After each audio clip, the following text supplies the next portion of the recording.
جہنمی۔ وہ 4 سال کی تھی جب چھوٹا بھائی پیدا ہوا۔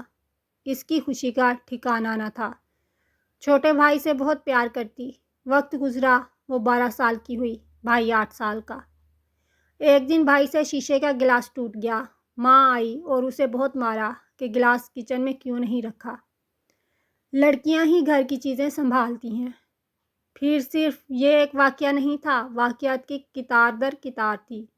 وہ دیکھتی کہ ہر مرتبہ ماں اسے ہی ڈانٹتی یا مارتی، اس کی ہی غلطی نکالتی۔ آہستہ آہستہ بھائی بھی ہاتھ چٹ ہو گیا۔ بڑی بہن کو مارنے لگا۔ وہ جب بھی بڑی بہن کو مارتا، ماں کی زبان پر ایک ہی جملہ ہوتا، نہ غصہ دلایا کر بھائی کو، اس کی ہر بات مان جایا کر اور اس کے سامنے زیادہ زبان نہ چلایا کر۔ بس ماں کی تو یہی نصیحتیں ہوتیں۔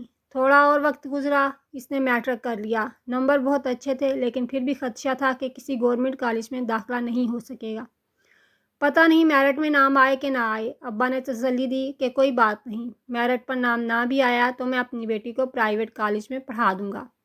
ماں فوراً بولی، نہیں، پرائیویٹ میں نہیں پڑھے گی۔ پرائیویٹ کالج کی پتہ ہے کتنی فیسیں ہوتی ہیں؟ ساتھ والے شیخ صاحب کی بیٹی پڑھتی ہے۔ شکر ہے میرٹ لسٹ میں نام آ گیا اور اس نے ایف ایس سی اور پھر بی ایس سی کر لیا۔ بی ایس سی کے بعد اس کی شادی ہو گئی۔ لڑکے والوں کی شرط تھی کہ وہ جہیز نہیں لیں گے، شادی بھی سادگی سے کریں گے، مگر شادی کے بعد لڑکی نوکری کرے۔ ماں کو بھلا کیا اعتراض تھا؟ پیسے بچ رہے تھے، کہنے لگیں، یہ آج سے آپ کی بیٹی ہے، جو مرضی کروائیں۔ بھائی کے میٹرک میں بامشکل پاس ہوا تھا۔ اس کا کسی گورنمنٹ کالج کی میرٹ لسٹ میں نام نہیں آیا۔ ماں کی ضد تھی کہ آگے لازمی پڑھانا ہے۔ اسے پرائیویٹ کالج میں پڑھایا، لیکن وہ پاس نہیں ہو سکا۔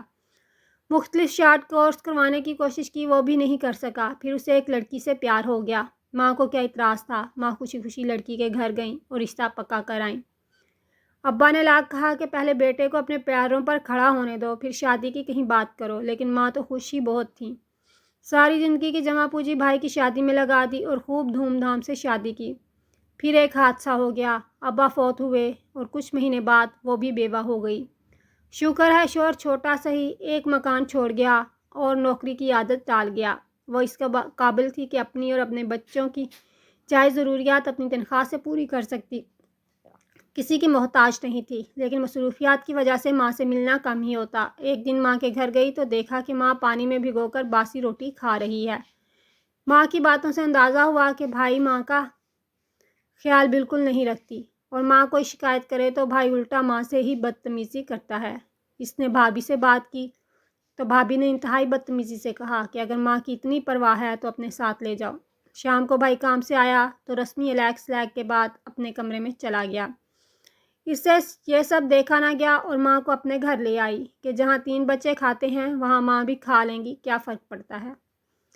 اب بھائی کبھی کبھار ماں سے ملنے آتا اور جب بھی آتا ماں بہت خوش ہو جاتی۔ گھر کے پھل اور دوسرے لوازمات اس کے آگے رکھتی، کھانا کھلائے بغیر نہیں جانے دیتی، گویا وہ دن عید کا ہوتا۔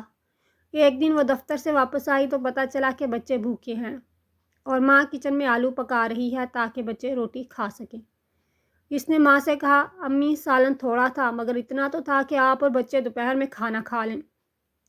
ماں کہنے لگی، تمہارا بھائی آیا تھا، بھوکا تھا، میں نے سالن آگے رکھا تو بڑے شوق سے کھایا، کہنے لگا یہ سالن بہت مزیدار ہے، مجھے دے دیں، رات میں بھی اسی سے روٹی کھاؤں گا، سو میں نے باقی سالن پیک کر دیا۔ امی، وہ میرے یتیم بچوں کا حق تھا جو آپ نے دے دیا، وہ میری محنت کی کمائی تھی۔